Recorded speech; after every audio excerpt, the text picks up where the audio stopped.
Vă salut, dragii mei prieteni. Păi au primit să facem un mic All-Star la M2, dar o să vă pun un pic pe jos și vă șterg după aia, bine? Nu vă supărați pe mine. Acum se vede bine. Avem țeavă goală, cum s-ar spune, și o să o pornesc direct cu valvele deschise. Dacă vreau.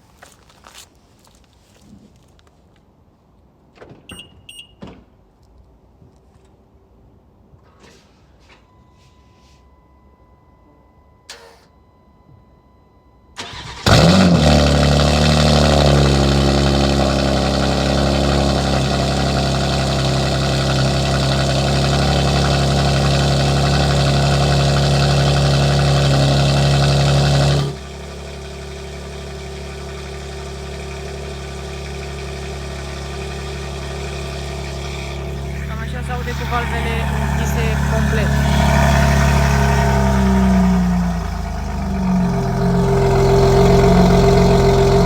Dacă nu știți cum miroase aburul ăsta, miroase benzină.